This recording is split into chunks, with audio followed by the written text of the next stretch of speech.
You've been there, that moment where you really want to go talk to that woman and you choke up, you stop in your tracks, you watch the opportunity pass you by. Social anxiety is the general umbrella under which approach anxiety fits. And this training will support you in solving your social anxiety forever. And it's a bold claim to be sure. I grew up socially awkward, anxious, introverted, diagnosed with autism, experiencing specifically Asperger's syndrome. And through thousands of hours and thousands of dollars of practice, training, study, failure, the best way to learn is through failure. The key is it doesn't have to be yours, it can be mine. I evolved and emerged victorious in the face of this inborn experience that is so common but so painful, where we hold back, hide out, instead of being bold and communicating who we are with those who we want to be in front of. And you can look at social anxiety, approach anxiety, also public speaking anxiety as part of a spectrum, right? If you can deal with one, you can start to wrestle with them all. And what you're going to get out of the remainder of this training is an experience of a world that I've distinguished through my practice and lived experimentation that will support you in knowing where to go and what to do to prevent social anxiety in the future, to manage it if you've got it now, and ideally to kick it to the curb and banish it so that you don't have to suffer from it again. So come along with me. I've also set a timer so that this can be an efficient, easeful experience for you. So when I look back on my experience of social anxiety, I actually didn't really have it in high school. But then again, I wasn't really trying to pursue connection with people I didn't know. I had my little small social circle. I went to mass every day. I was super Catholic. By the way, I grew up Catholic and then turned atheist, and I'm now spiritual. It's a long journey. But I found that in the middle of there, I had read How to Win Friends and Influence People, and I was having trouble dissociating and dismantling that as a series of social sort of penetration mechanisms. Like, how do I penetrate into a social sphere from my Christianity? And I became really awkward. I started smoking weed and I became really introverted. I always was, but my expression of my personality became biased in the direction of that introversion. And so I would walk around and I would have trouble engaging with people. In college, I was renowned for the liquid courage, right? Walking around with a snifter, little metal um, snifter of Johnny Walker blue. No, wouldn't have been blue. Yeah, black or red. And so I would walk around campus and then I'd feel at ease and I'd feel comfortable. I'd be like, ah, yeah, this is good. Weed did not help me with the social anxiety. And if I were to name my worst point, I mean, it's just the experience of approach anxiety, really. Public speaking, much easier for me because I'm an expert in what I do and what I teach. But it took something. It took getting over sensations in my body to get there. And that's one of the first things I want to talk about is how anxiety is not you. Whatever you can perceive that is going on in your body, in your nervous system, is not you. You are the space in which all of what you experience occurs. Let me say that again. You're the space in which all of what you experience occurs. Whatever you're aware of isn't you. So, that body sensation, that tightness or tension of anxiety in your stomach, that increased heartbeat as you start to consider, like, should I talk to this person? If you can step back behind and bring awareness around the experience that you're having, you don't need to be driven by it. You don't need to be given by it. Mindfulness and equanimity, Buddhist meditation tells us, give us the capacity to be present to and precise about our sensations and equanimous, or in other words, equal minded, equal souled, indifferent, non reactive to the sensations, right? So equanimity is contained in mindfulness. So earlier today, I was in a classroom watching a movie, and there's a really beautiful woman who I'm attracted to behind me. It's the closest she's been to me since the class has started because we're sitting in a new classroom to watch this movie on a big screen. And I noticed like tightness and tension in my trunk going down through my stomach towards basically like this area, right? And I noticed it. And one simple way to clear social anxiety is, as I did when I was watching the movie, to cry. Why? Because crying is, and when your heart opens, when you're feeling empathy. So watching a video that makes you feel tenderhearted, it will put you back into your heart and get you out of your body and debug the trigger or it won't completely get rid of the problem from your nervous system like at a deep level, but it will wipe the etch a sketch, as it were, or it will degauss the screen if you remember old cathode ray TVs. So if you, but you can just bring awareness to what you're experiencing and allow it to be there. Can you allow it to be there? Can you bring love and acceptance to it? Okay, whatever love and it's still going to make noise, but if you can bring love and acceptance to it and just say, all right, thank you for sharing. Here's who I'm committed to being. There may still be a bias or a warp to the energetic of how you're expressing or to your behavior and your communication, but it gives you basic workability. And what we're looking for is workability with agility. You're building a social muscle, which means you get to keep it up. And happiness has been said to be a measure of how many positive interactions you have with people per day. There's a social baseline theory that says that if we go without hugs, high fives, handshakes, and human connection in person with co-regulative, non-agendaful attention, if we go without that for a sufficiently long period of time, pretty much every major measure of psychological performance, fulfillment, satisfaction drops. So, like, it's on you to do what you need to make this stuff work and to stay workable with this stuff and to keep the muscle built, even after approaching hundreds of women. And even after leading a business for years, where every month my job was to go out there, meet new people, invite them to the event, do Facebook Lives to invite people to the event, show up at the event, manage and handle 20 to 50 people at the event, I still found I would extend socially and then I would collapse and I'd go introverted for a week or two and I'd have to rebuild the muscle. And it was only after doing what one of my teachers gave me the hey, how are you exercise in 2015, where I would say, hey, how's it going? To 5 people a day with a genuine willingness to hear and experience whatever they might bring back or send back to me. Right. So um, it wasn't just, hey, how you doing? It was, hey, how's it going? Like I'm legitimately opening a space for receiving the gift of their communication. And I did that for probably 9 months.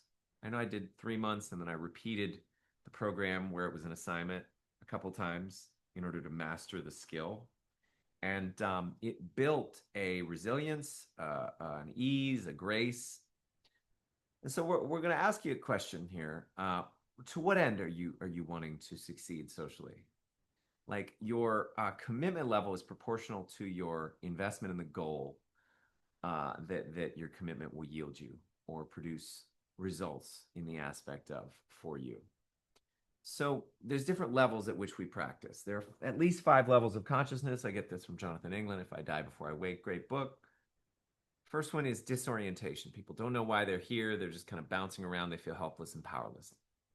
Number 2, goal oriented. They're doing what they're doing in order to make something happen. Well, what is it you're here to make happen? At level 1, people think they're hopeless and there's no way to get happy. They're walking around with a blueprint they didn't make, um, telling themselves that they can't get it and trying to get it nevertheless. Level 2 is like, hey, I choose to get to where I'm meant to according to the blueprint. Again, the blueprint wasn't built by me, it wasn't built for me, it'll never bring me to actual happiness, but there will be moments of fulfillment and satisfaction as I achieve each goal. So, level 1 puts happiness in the past, level 2 puts happiness in the future. Level 3, though, when you realize everything, every story you tell about everything that you need to be and every where you need to get to and everything you need to accomplish is made up. It's an invention of the mind. Life is empty and meaningless, and it's empty and meaningless that life is empty and meaningless. So it's up to you and on you to let go of your blueprint and free you to be wherever you are, however you are. And when you realize that, you can step into the awareness that however you are works. No matter what you're feeling in your nervous system, you can make and receive and enjoy and experience an epic connection and great communication. If you take that on as a context, more will become possible to you. Yeah, you'll still have body sensations. I promise we'll come back to those. We'll deal with those. And there are many levels and many angles. I've been in this game for probably 20 years, nearly 20 years, maybe 17, dancing with this in a focused, determined way.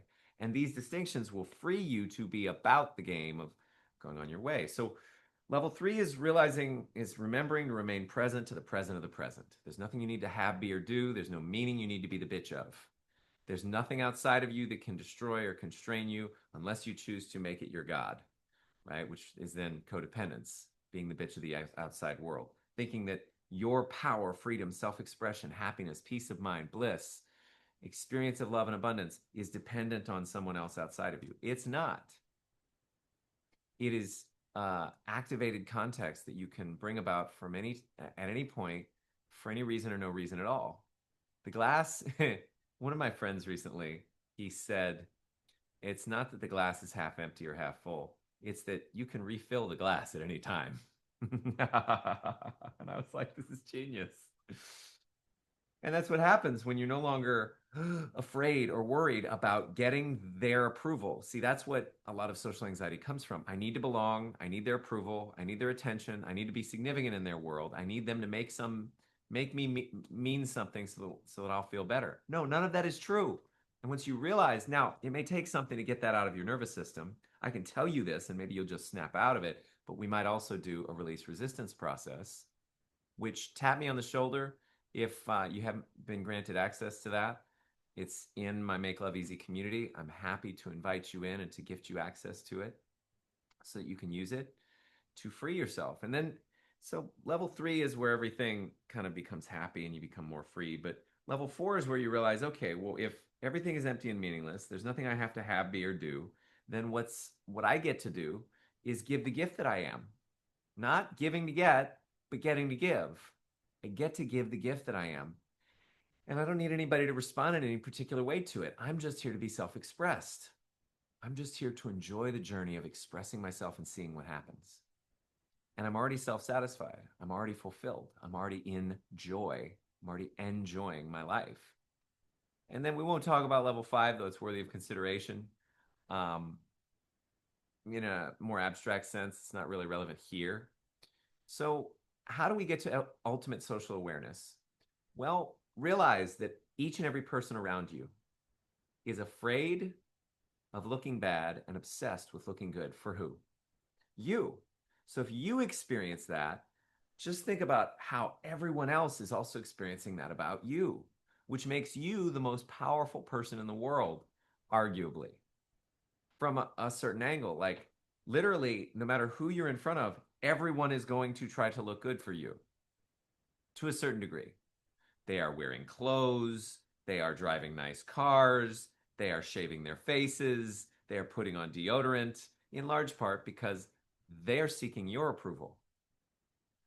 Care about other people's approval and you will be their prisoner, that Tao Te Ching says. So, like, these people are all operating by a blueprint that hopefully will get them love and affection, attention and significance, feeling like they mean something to people they have never met. If you realize that you don't need that, then it'll be much easier to receive that, that approval, that attention, that significance, that love, getting people to focus on you. So you are incredibly powerful. And then we can move on from there to another awareness. You, if you choose to, can feel happier than most people ever will. Here's what I mean.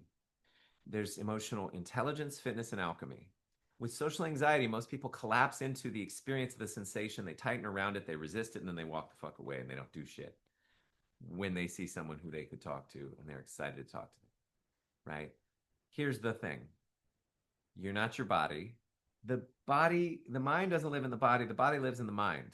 And that will probably take you the rest of your life to actually deal with. But understand in the sense that we talked about earlier, there's a stimulus, which is the tension, the tightness, the anxiety. There's your response. You put distance between the stimulus and the response when you contain it. You hold space for it. You allow it. You stop resisting it. Suffering is pain multiplied by resistance, to quote Shinzen Young of the Science of Enlightenment. And so there's nothing that you need to resist because what you resist persists, by the way. What you resist owns you. You become the bitch of whatever you resist inside of you. So, what you can choose to do is bring emotional intelligence, fitness, and alchemy to it. Intelligence, an awareness of what you're experiencing. You can only really be aware and perceive it in a way that's not hazy or chaotic through being honest and accepting it. Uh, I feel anxiety and I love that. Say that. So if you take that on, I'm willing to love what's here. Can I love this sensation too? Can I love whatever's going on for me? Then you're not only beginning emotional intelligence, but you're beginning emotional alchemy.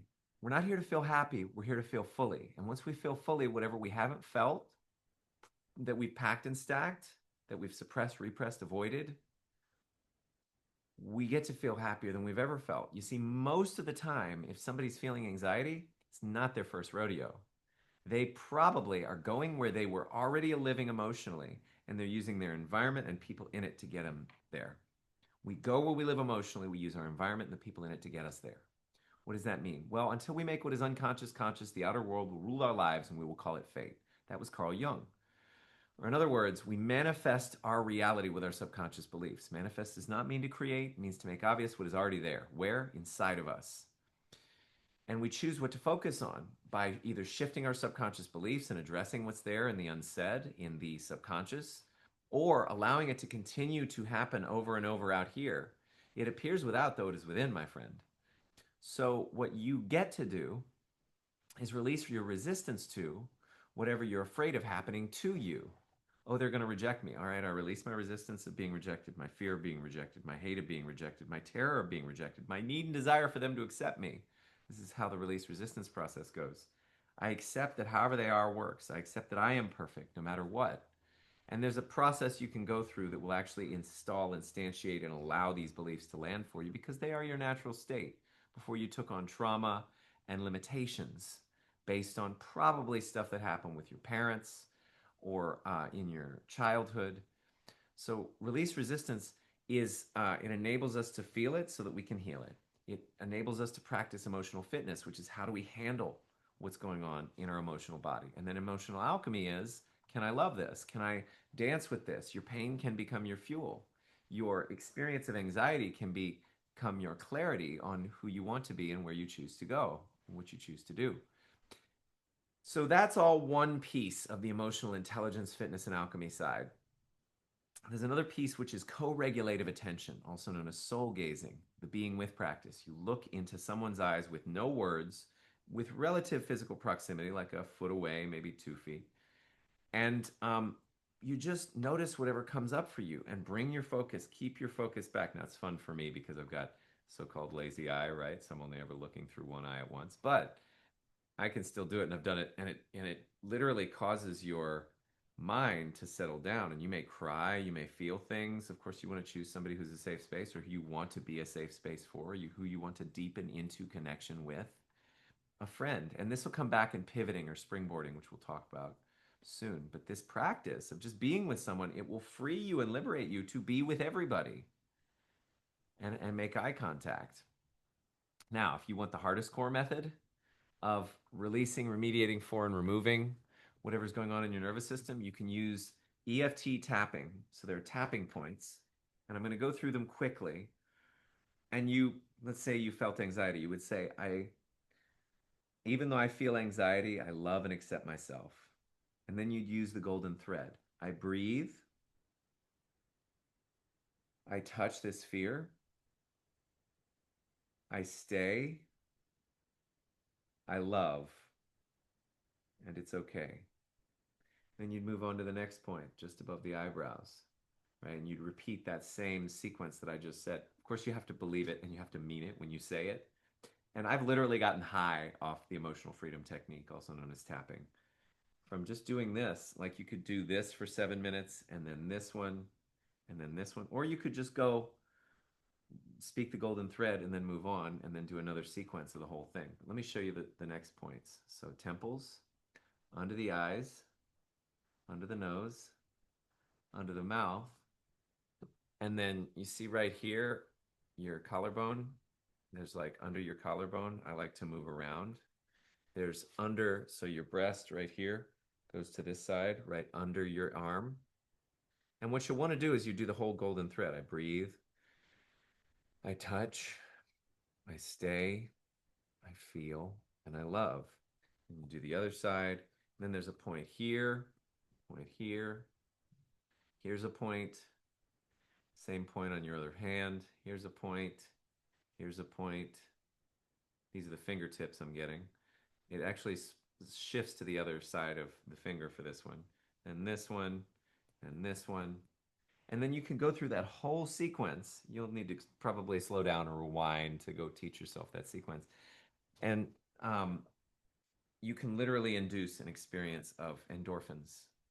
That's the best that I know of what's actually going on there. I can't speak to the physiology of it, but there's definitely reduced cortisol levels, and you'll yawn as you release stuck energy and tension and trauma. It's called off-gassing if you look it up.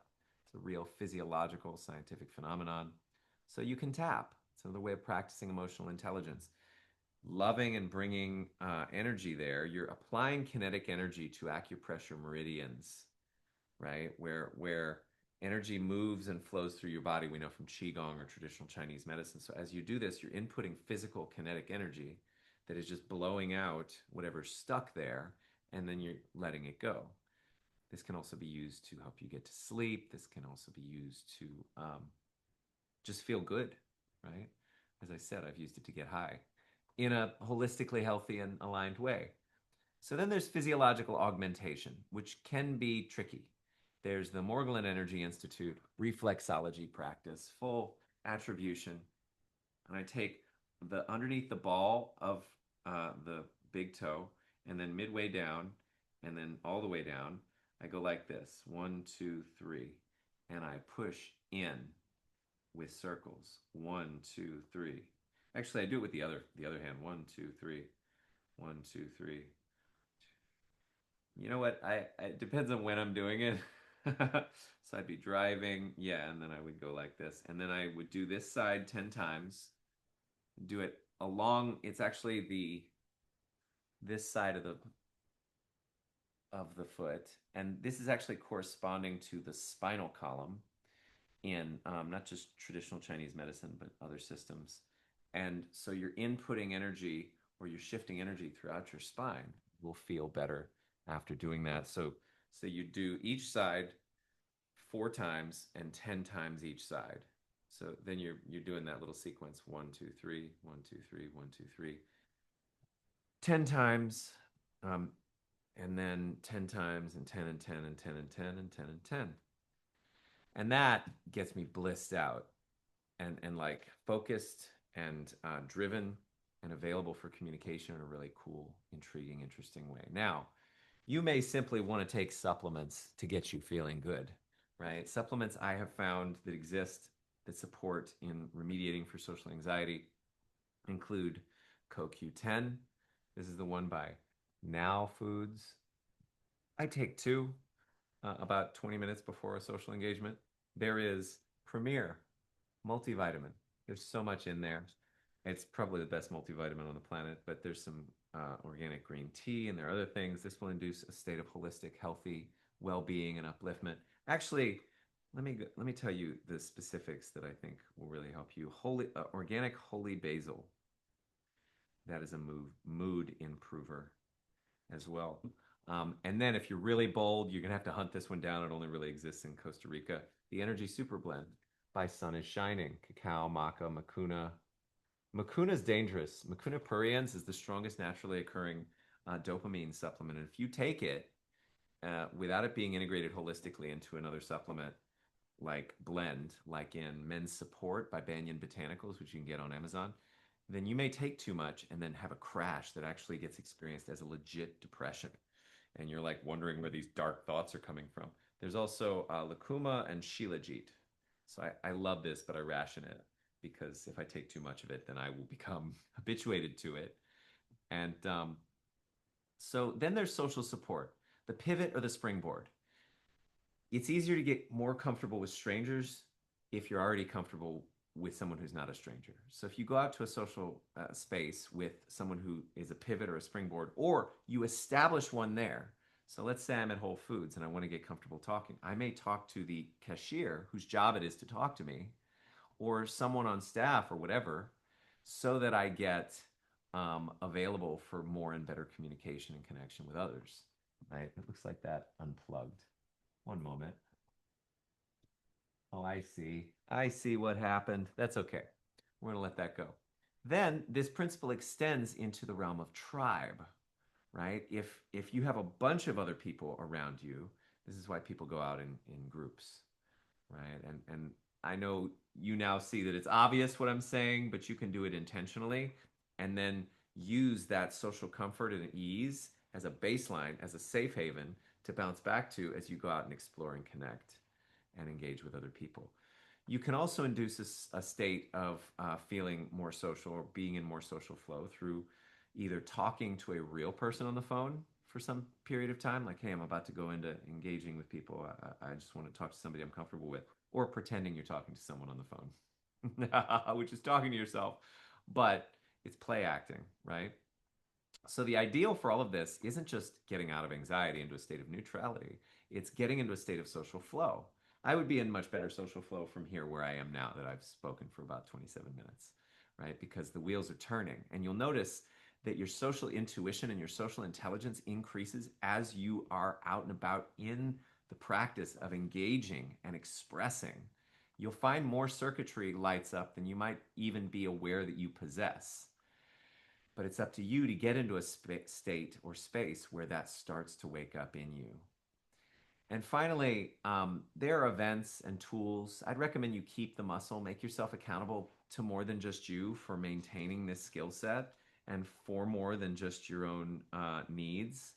That's a whole nother conversation, making your life about being a gift and being a contribution to others, to humanity, that we won't go too deep into. But I will say, this muscle, you can build it. And I did. And I've gone through various periods since 2015. It's 2026 now. So, periods where it was big, it was strong. And then I'll have moments where I spend 4 days at home writing, reading, thinking, sometimes teaching and speaking on Zoom for my clients or whatever. But I haven't seen another human being like real human contact, high fives, handshakes, hugs, and co-regulative attention. And so I may actually be a little awkward and a little in my head. You can use qigong, you can use yoga, you can use meditation, something else I forgot, to calm, clear, ground the nervous system. It's just, which of these tools do you want to use? So if you received this video from me, comment below or message me directly with what you're choosing to commit to that will have you no longer be the bitch of social anxiety. I say that with love, by the way. There's the nurse and there's the surgeon. The nurse is like, oh, poor baby, you're socially anxious. Here, you're loved anyway. You're going to be all right. The surgeon is like, hey, wake the fuck up. You're bleeding. You got a thing coming out of you. Let's pull it out. It's gonna hurt. Stop being the bitch of social anxiety. Like the Zen Buddhist monk who would walk around the monastery of people standing, meditating, falling asleep after very little sleep. And he would walk around with a stick of compassion and he would hit them with consent. He would say, Katsu. It was to wake them up. And so there are events like retreats, like Waken Life Live, the landmark forum, where you can cultivate and practice depth of social focus and social attention and capacity. You can just go, and it's like a boot camp over the course of a weekend. They're not designed for the defeat of social anxiety, but they will, as a byproduct, support you in not having that going on or taking a huge stab at the darkness and clearing out a space where it becomes easier for you to practice. Right. And then finally, there's a set of tools for owning your state of being. There's all kinds of different lifestyle shifts and changes and practices you can add in that will make social anxiety a thing of the past just by virtue of you having a morning routine where you take care of yourself. That's it. I did it in less than 30 minutes. Thank you for listening. It's been my absolute pleasure. And thank you, Chris, for inspiring this video. Go and make love easy, y'all.